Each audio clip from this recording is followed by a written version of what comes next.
Hello and welcome to the Apologetics 315 podcast with your hosts Brian Auten and Chad Gross.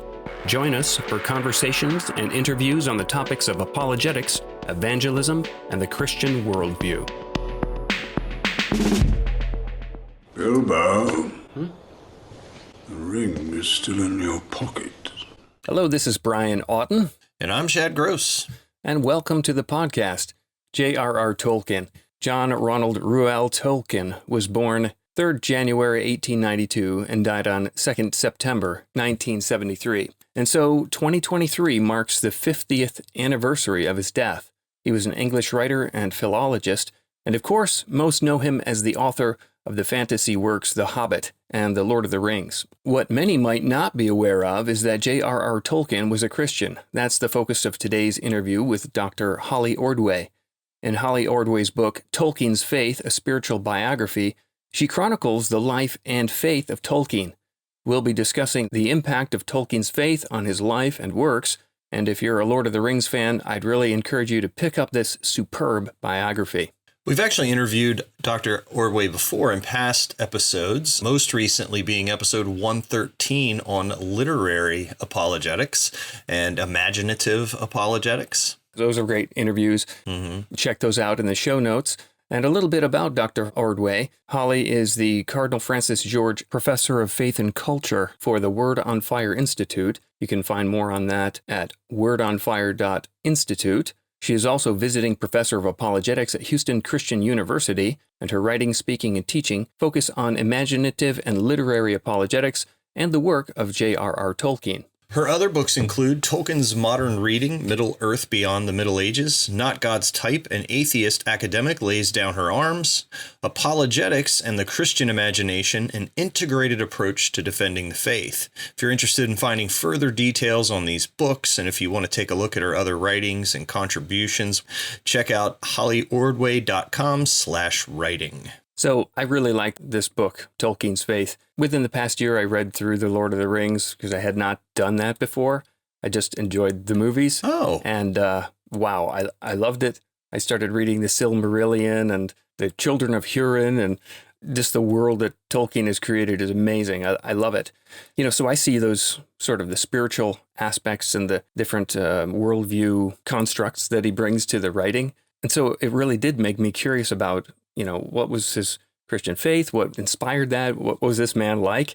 And Holly's book is just amazing in bringing out, it is really a spiritual biography.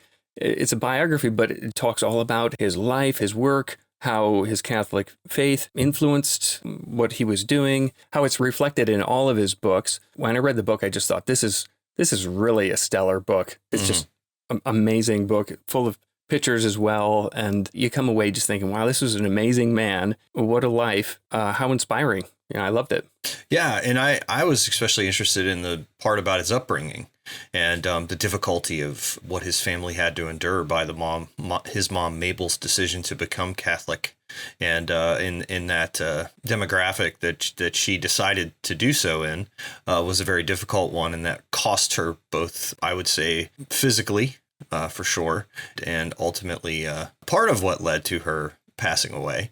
But yeah, I found that fascinating. And then also I really like the connection that she made between, you know, Tolkien's views on his faith and how that affects art. But overall, I agree. It was very well written, very well researched, but also a very real picture of who he was. It's not like this thing trying to make a saint out of Tolkien. Right. You know, it's like, here's the good and here's the other character issues that he had. It was just a real person, but someone who was really genuinely dedicated, who had his faith at the center of his life. It wasn't a peripheral thing, and it wasn't compartmentalized, as she writes. So yeah, looking forward to exploring a little bit more, and hoping listeners, if you're interested in Tolkien and his works and knowing more about, you know, the impact of his faith on his work and writings, pick up the biography. You'll really enjoy it. So enough talk. Let's get to the interview. Let's get ready. Switch me on. Holly Ordway, welcome back to the podcast. My pleasure to be back. Now, I see you're drinking tea. Is that English tea that you're drinking? Well, alas, I'm drinking a cup of water, but it's in a tea mug. Oh, wow. Alas, but I will be having a cup of English breakfast tea directly after we have our interview, so I will make up for that deficit. Okay. Well, Chad would want to tell you that I did try what you told me to try, and it was like tea. It was like tea with teeth. You know what I mean? Like it was good. It was much good. better. So thank you for the tip. And listeners, if you want to know what I'm talking about, you'll have to go back and listen to episode 113 to figure out how to have some good English tea. Exactly. Now there's a teaser for you. now, Holly, coming up here in September is the 50th anniversary of J.R.R. Tolkien's death. So can you talk a little bit about what's happening at that mark in time? Well, it's being really celebrated in the UK, which is a beautiful thing. I'm sure the most noticeable thing is that literally the coin of the realm is honoring Tolkien. They've issued a £2 coin, one of the new series with Charles III's head on it as the king. And one of the new coins has Tolkien's monogram on it. Yeah. And it says writer, poet, scholar. And so it's a beautiful honoring of his contribution to the culture of the nation. He gets a coin with King Charles's head on it in the very beginning of his reign. So that's a pretty powerful statement of how his sort of cultural impact has been recognized in the UK. And then there are all sorts of conferences and things going on. I'm quite honored to be able to say that the Birmingham Oratory, which is where Tolkien grew up, basically, has formative years. They're holding a Tolkien weekend, and it's actually the global book launch for my new book, Tolkien's Faith, on the eve of the anniversary. Yeah, and kudos on the amazing book. I would say this is sure to be an essential work. If you're a Tolkien fan, you have to have it in your library because it's like the missing book, and probably the core of, what drove him, influenced him, of course, everything that you explore in the book. Talk a little bit about your goal in writing a biography, a spiritual biography of J.R.R. Tolkien. Well, I mean, the title, really is what it says. The title is Tolkien's Faith, a Spiritual Biography. And it really came out of the fact that I realized that most people recognize that Tolkien was a Christian, that he was a Catholic, but there has to this point been no book that addressed his life of faith. Loads of books that look at, say, his literary works and consider, say, Christian themes in them. But what about Tolkien himself, biographically? And I delved into that and discovered that there's a lot that just has not even been noticed by biographers. Most of the biographies, some of them don't even really know his faith is important. They sort of mention he was a Christian and then treat it as if it was sort of, a little private thing. One biographer, Raymond Edwards, actually puts Tolkien's faith in an appendix. He literally compartmentalizes it. And then, other biographies like Humphrey Carpenter's, authorized biography. Carpenter's clear that Tolkien's a devout Catholic and that it's really important to him. But he attributes it really just to a sort of nostalgic attachment to his mother, who died, when he was 12, and his mother was a Catholic convert.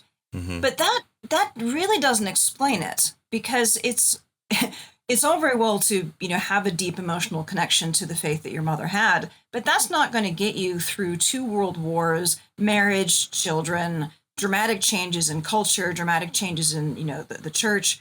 There had to be something more there than just, personal attachment to his mother.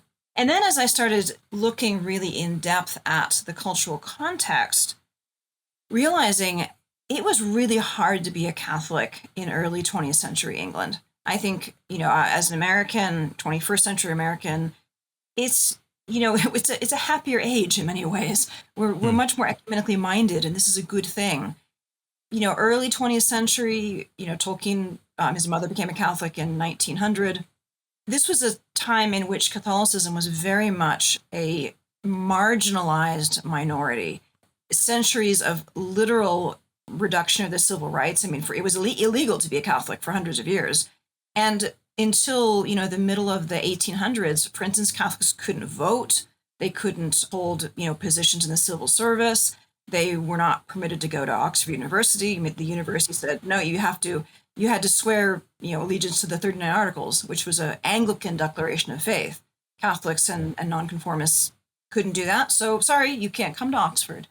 So they're excluded from the great universities. They're excluded from a lot of employment opportunities, and they're culturally just looked down upon. So this is the environment in which Tolkien is growing up, that it was definitely a conscious decision to stay Catholic, because every cultural pressure would have said, no, just go back to the Protestant religion of your grandparents and of your late father. Just do that. That would have been socially acceptable. It would have been welcomed. It would have been the thing to do if he wanted to make his life easier. But he didn't do it. And again, in the Great War, many of the greatest writers of a generation lost their faith entirely, and Tolkien didn't. His faith was sustained through it. Now, he had his ups and downs with the faith. He had sort of barren stretches and, dry patches, but he stuck with it. And that story is one really of determination and decision. And it's so much more interesting than the idea that he was just, kind of a Catholic attached to his mom, or, it was him personally, but no big deal. And when we see how important it was to him and how he literally had to kind of reaffirm his faith every day as a Catholic in, 20th century England, it came at a cost to him.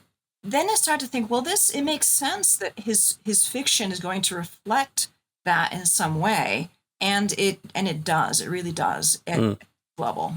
So, people could be called today, if they're very nominal in their faith, a cultural Christian. Is this something that if they tick a box on a questionnaire, they happen to fall into a category?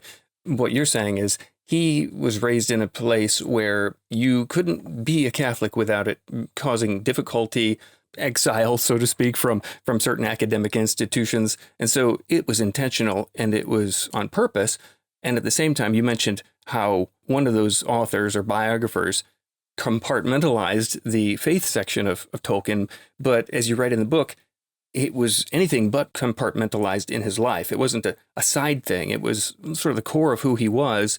And you can't really explain what he wrote or how he lived without that being an integral part. Can you kind of unpack that further? Well, I would say, first of all, just to enter into that, this is why I think it's worth having a biography focused on this. Because, it doesn't matter if the reader is a Christian or not a Christian, is a Catholic or not a Catholic. The fact is that Tolkien was a devout Christian, a devout Catholic, and that, by his own reckoning, repeatedly, privately, publicly, he made it clear that this was at the core of his identity. So no matter what our own religious views might be, if we want to understand Tolkien, we need to understand the faith that he considered to be central to him. Mm-hmm. And I think we can start seeing how this impacts his work if we think about the way that he describes the Lord of the Rings. There's a famous passage, often quoted and often badly misunderstood, in which he says the Lord of the Rings is a fundamentally religious and Catholic work. Now, it can be misunderstood because people then try to make it into an allegory of the Gospels, and that is just absolutely not the case. That is not what Tolkien is doing. He's very clear. He's very adamant. And I think we can see that all the more if we consider the way that he continues in this quote. He says, the Lord of the Rings is a fundamentally religious and Catholic work, and that is why I have cut out nearly all of the religious references.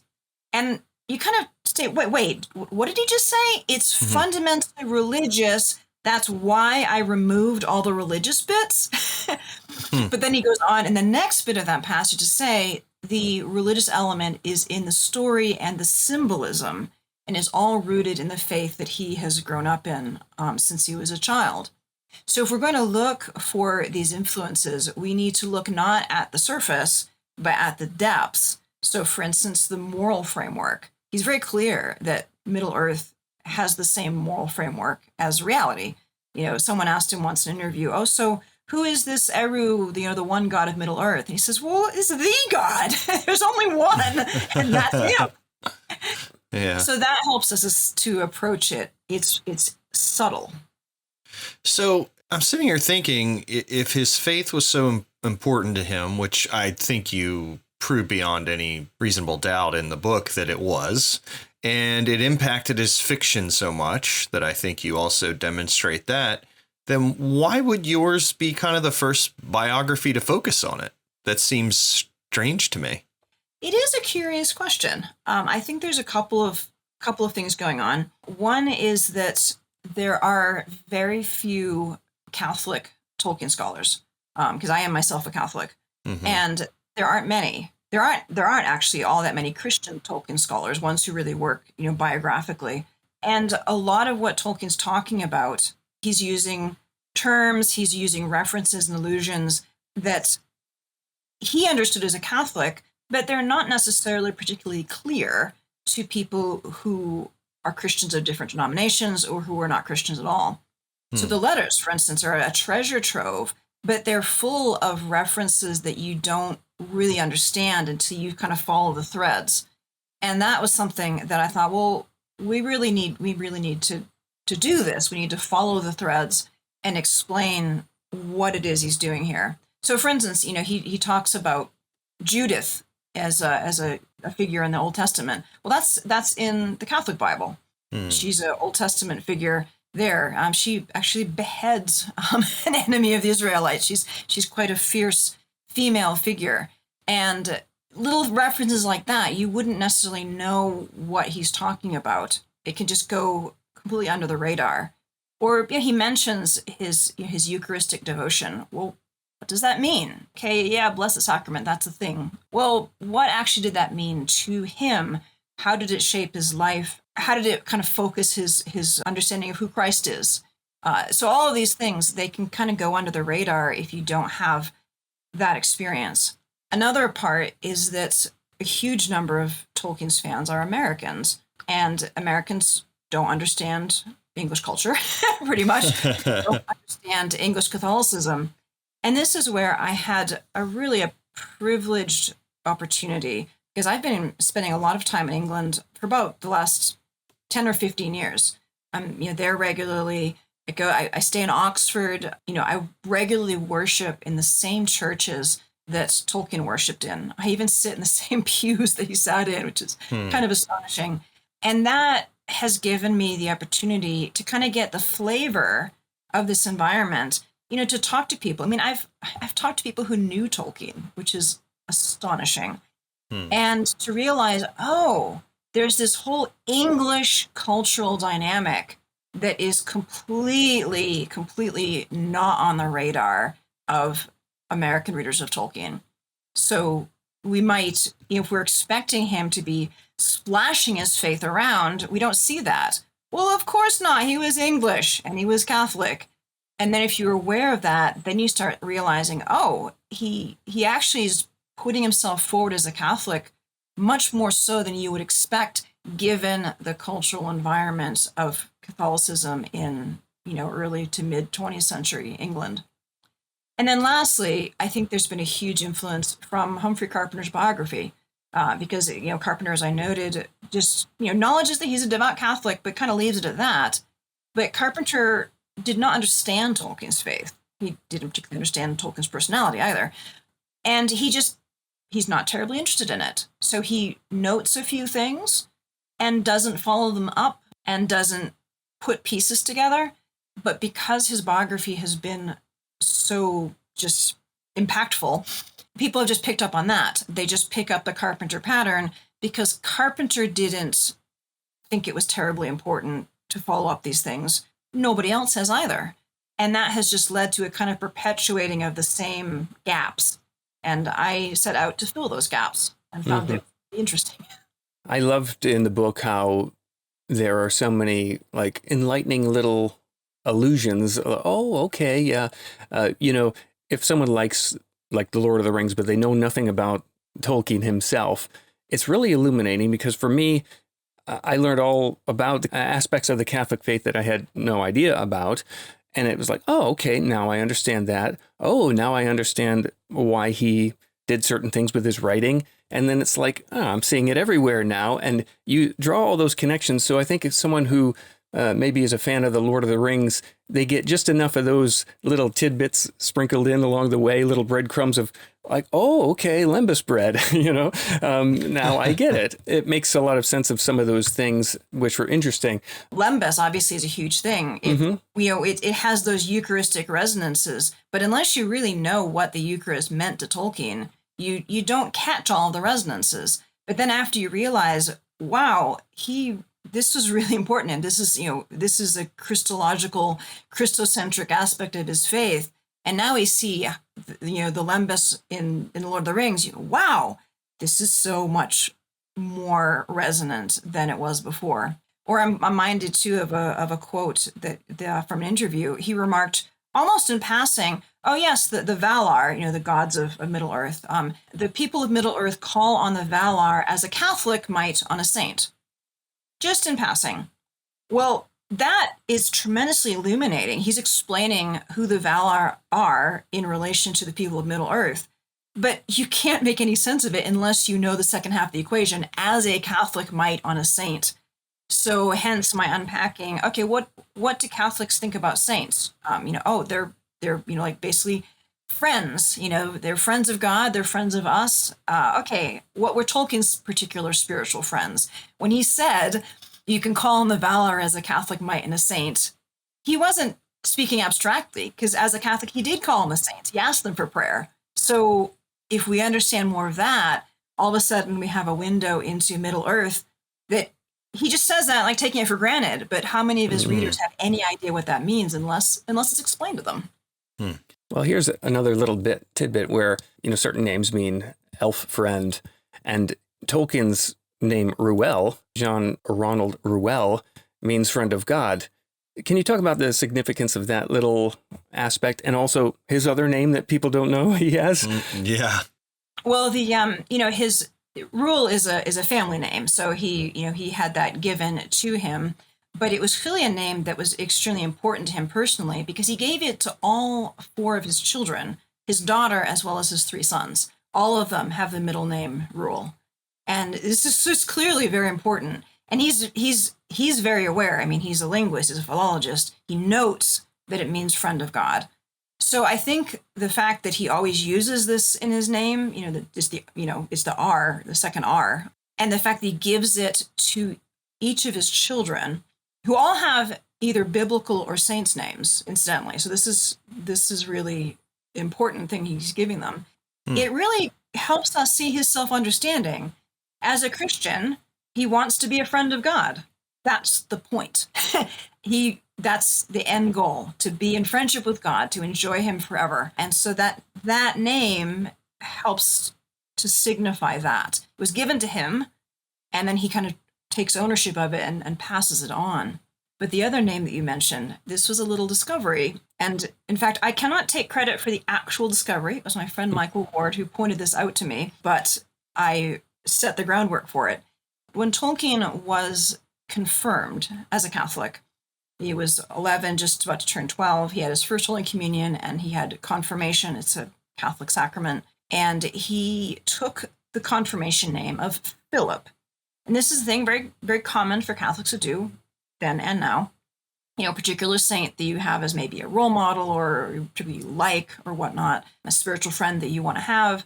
So he chooses Philip. Well, which Philip? There are lots of Philips. I mean, the most famous is, Philip the Apostle. Mm-hmm. But which Philip did Tolkien choose as his name? And it was Saint Philip Neri, who was the founder of the Congregation of the Oratory of the Birmingham Oratory, where Tolkien grew up.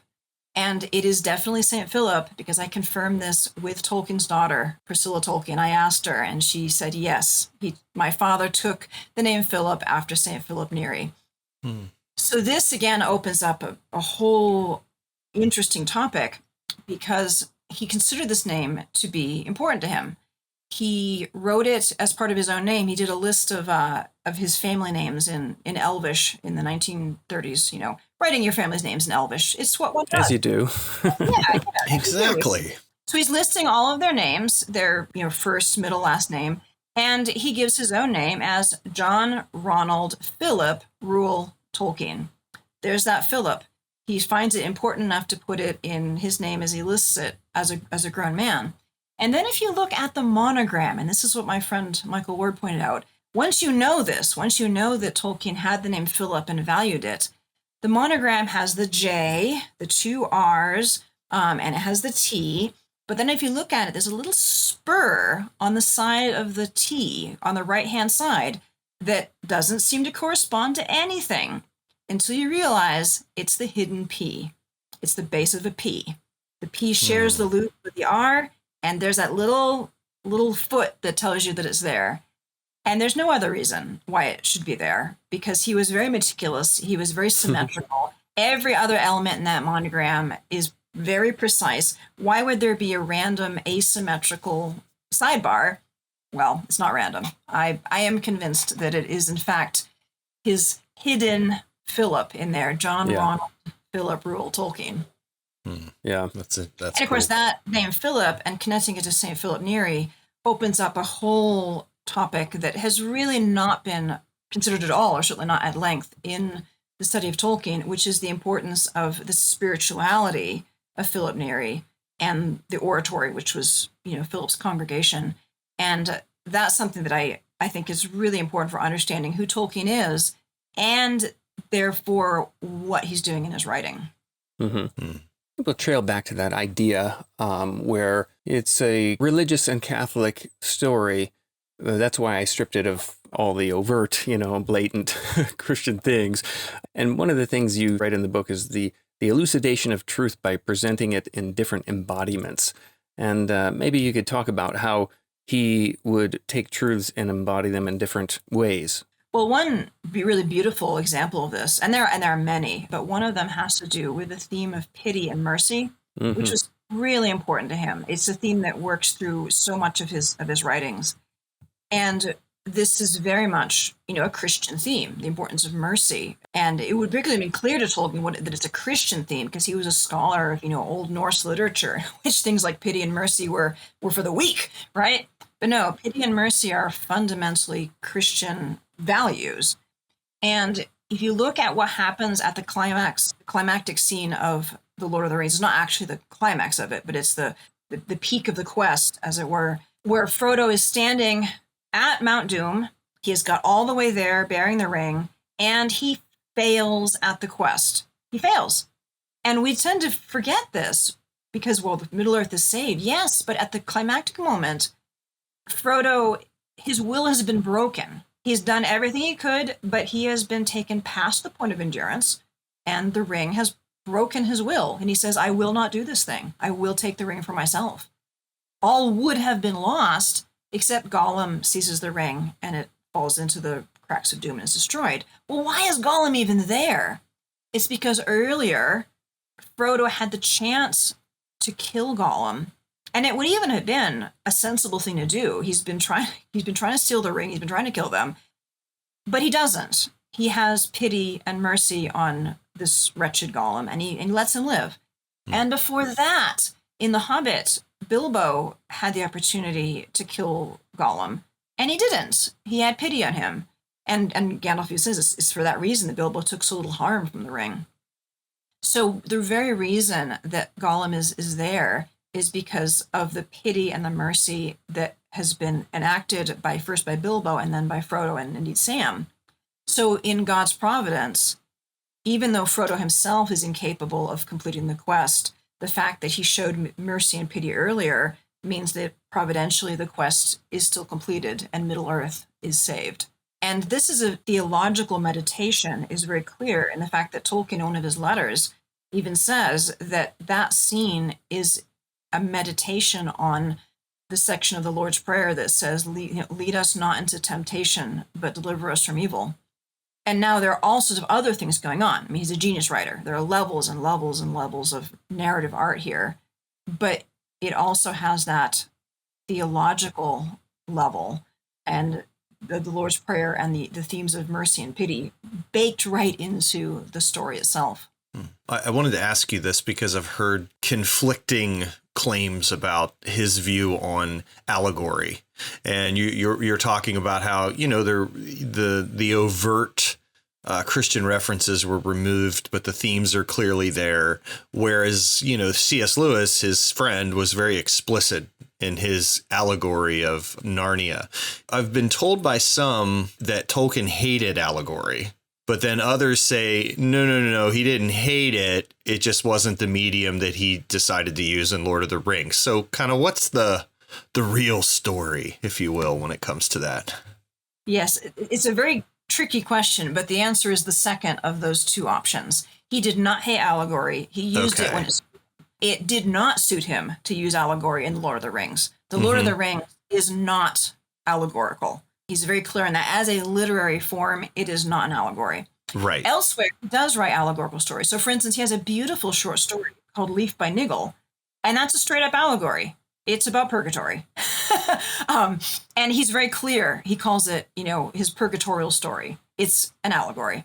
He uses allegory in others of his essays. His great lecture and essay, Beowulf, the Monsters and the Critics, starts out with an allegory of Beowulf as a tower, and it's a beautiful allegory. He's very skilled at doing it if he wanted to. Now, it gets us to the question of how did we get the idea that he hated allegory? Well, Tolkien had an interesting personality in this regard. He was very hyperbolic. And this is something I talk about at some length in my other Tolkien book, Tolkien's Modern Reading. You can't always take what he says entirely at face value when he's being very dramatic. Oh no, no allegory, no allegory. I detest allegory. He says that. I detest allegory ever since, I could detect it. Well, why is he saying that? I think it's because he's trying to preemptively stop people from making stupid allegorical readings of The Lord of the Rings. He's just trying to say no. And repeatedly in his letters, he will say things like, there is no allegory whatsoever in The Lord of the Rings, but actually Tom Bombadil is an allegorical representation of the Oxfordshire countryside. He says that. Okay. So he does this thing that he always does, is he will first make the sweeping statement, and then once everyone's aware, like, okay, Tolkien, we get it. He's like, well, now I can nuance it a little bit. Well, yeah, it's not an allegory, but every now and then I have this little thing I'm doing. So that's the larger story. That's helpful. So you really needed to understand him as a person to appreciate how he viewed allegory, which makes sense. Yeah. Yes. One of the things that you mentioned in the book is that he had said that at times he would receive a story as an answer to prayer.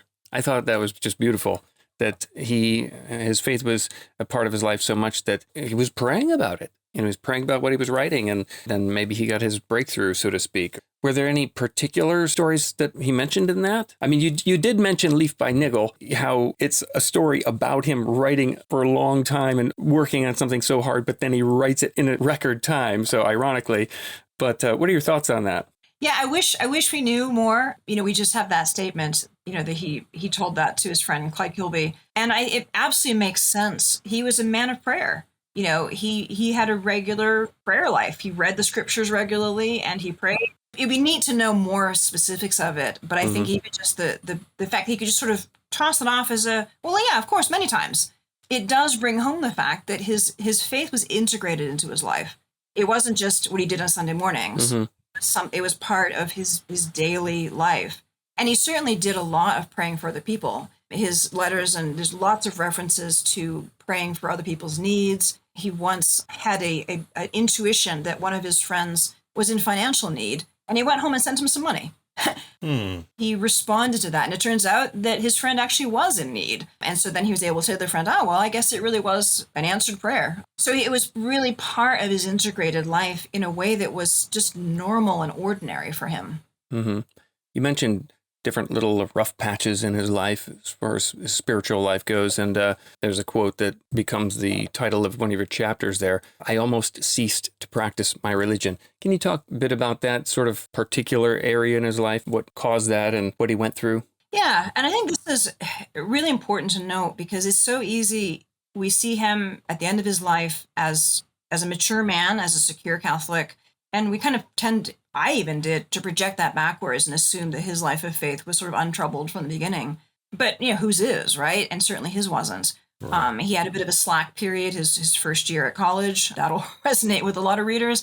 And then this period that he later describes as a time in which, as he said, I almost ceased to practice my religion.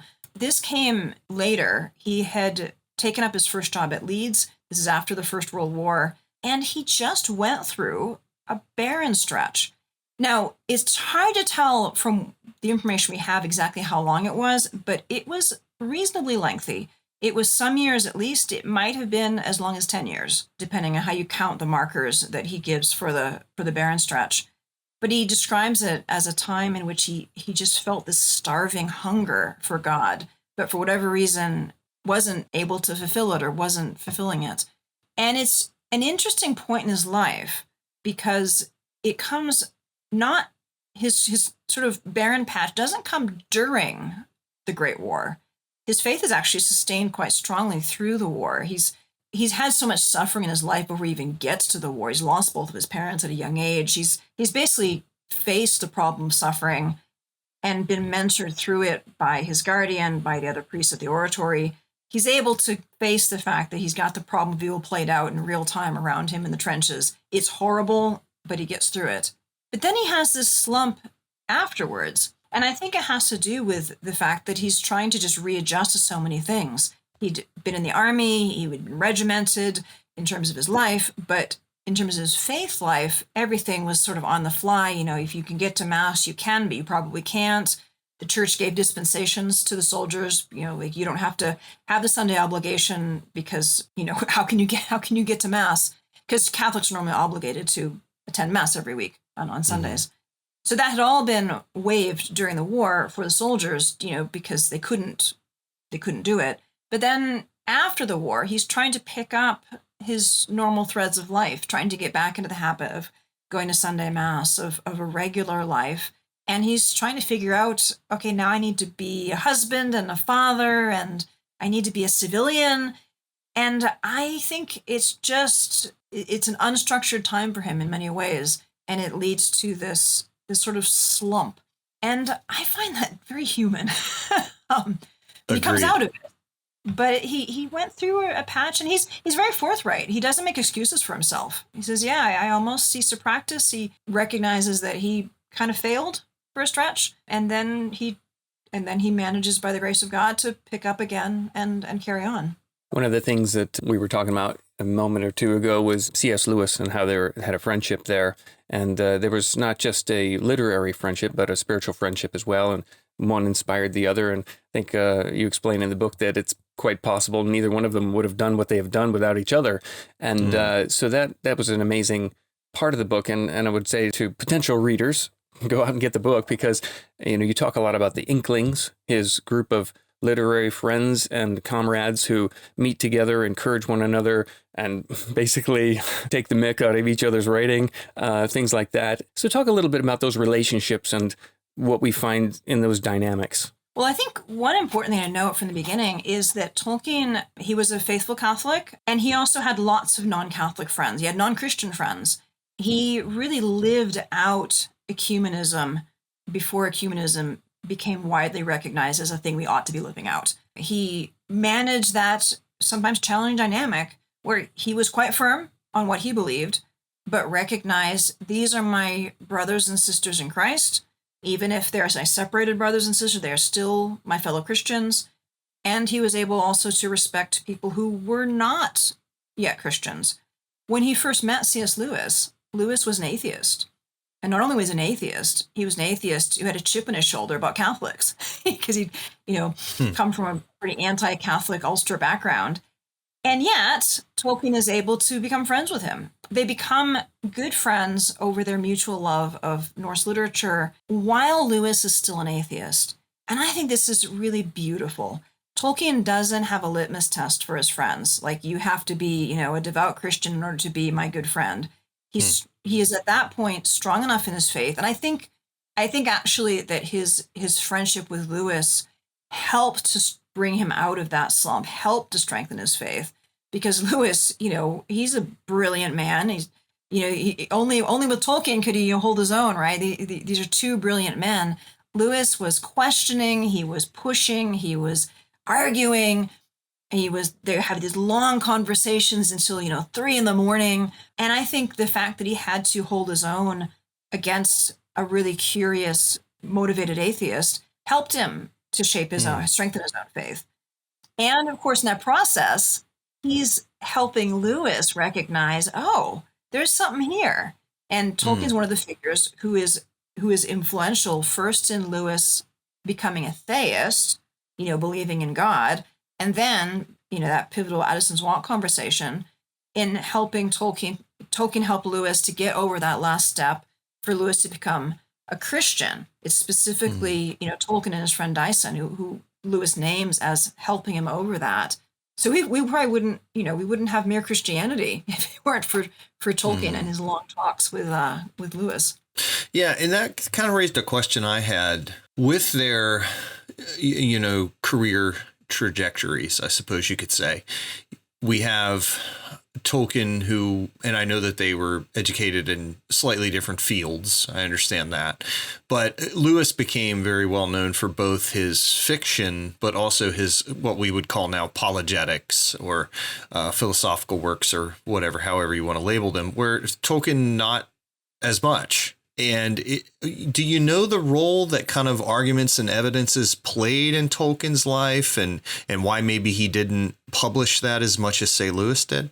That's a really, really good question. Now, it seems clear to me that Tolkien did think through apologetics arguments. For instance, in his letters to his son Michael, because at one point his son Michael is going through a slump of faith of his own, and Tolkien walks him through arguments about who Jesus is and about the Eucharist, and he's drawing on scripture, and he's really making clear scripturally based apologetics arguments. Clearly, he can think along these lines if he has a reason to do that.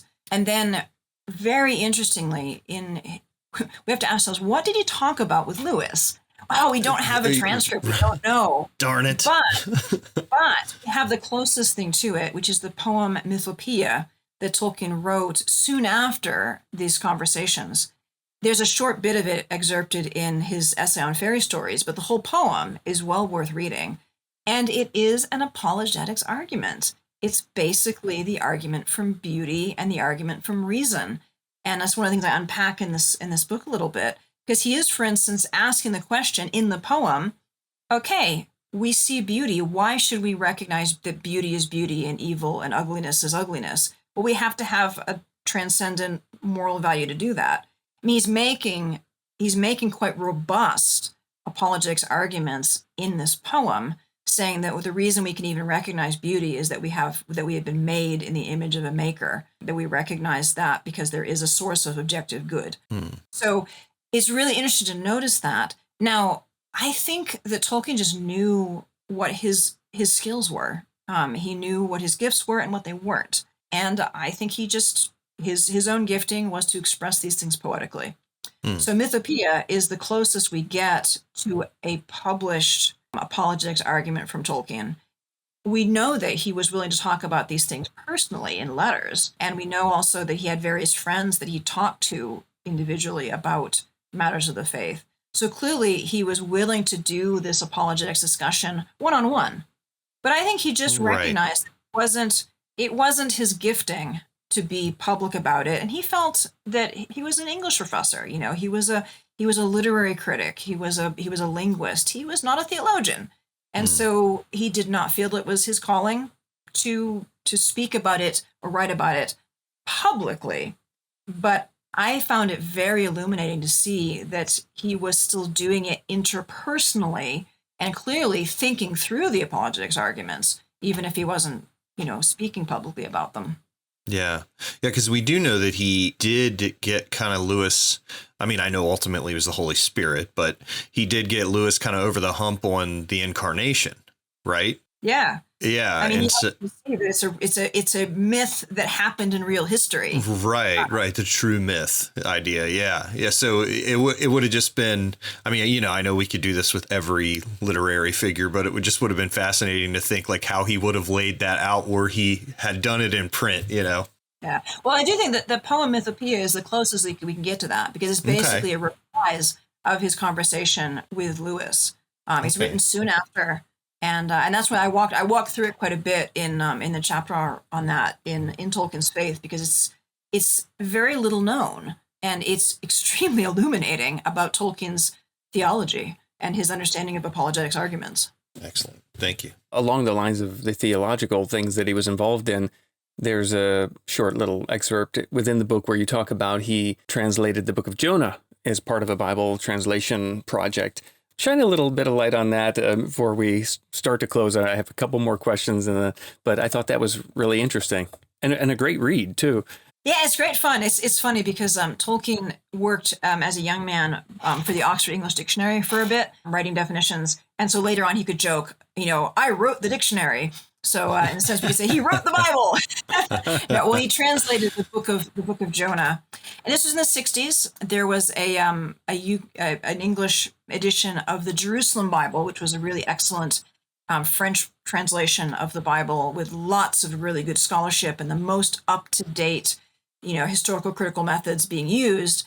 And in Catholic culture at that time, the Pope had just issued an encyclical saying we should use these methods, we should use up-to-date biblical translation, we should bring the scholarship up to date. And so the English translation of the Jerusalem Bible was an attempt to do that in the English-speaking world. And so the editor of that project, Alexander Jones, he thought, I would love to have the author of The Lord of the Rings translate the whole Bible. Wouldn't that be awesome? And that's not going to happen. So let me at least get him to translate one little book. And so he asked him to translate Jonah, which he did. And amazingly, not only did he translate it, but he finished it on time, which is, with Tolkien, practically miraculous. And it's really interesting because it shows him he's doing a biblical translation into English. And we know that he loved older languages, he loved Latin. And so I think it's quite helpful to see the complexity and depth of his engagement with Scripture, because here is a project aimed at helping ordinary readers have a better understanding of Scripture, to translate it into the vernacular.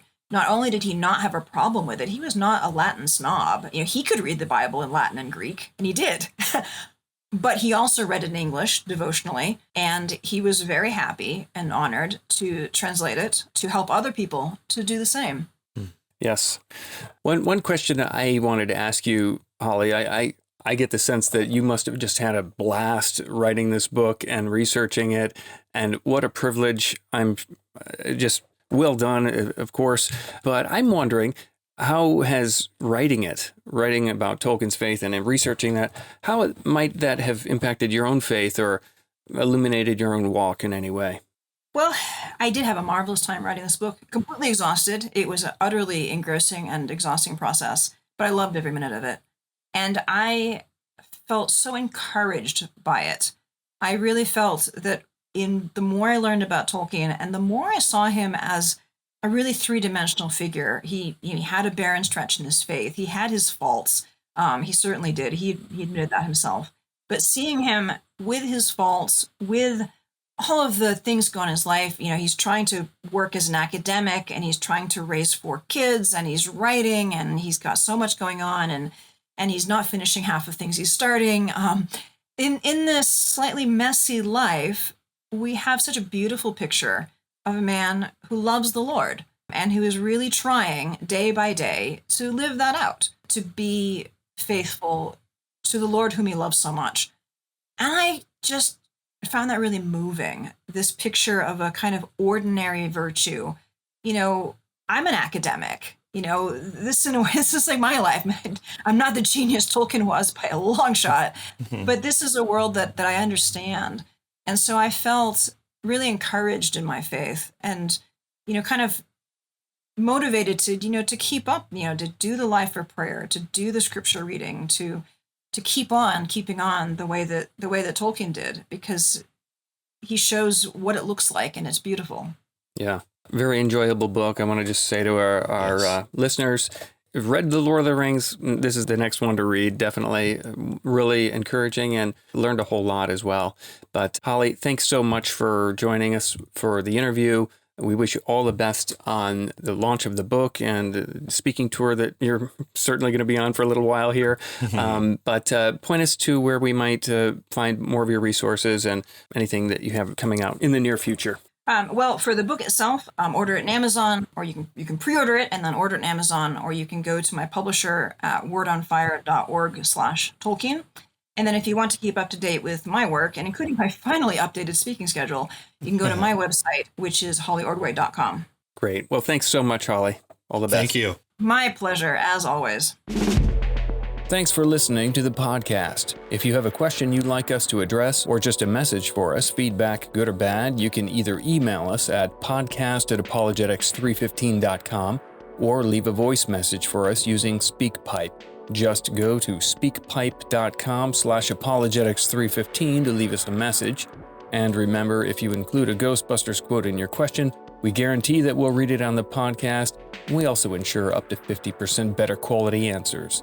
Also, if you've enjoyed today's podcast, please leave a review in iTunes or the podcast platform of your choice, and please share this episode with a friend if you found it useful.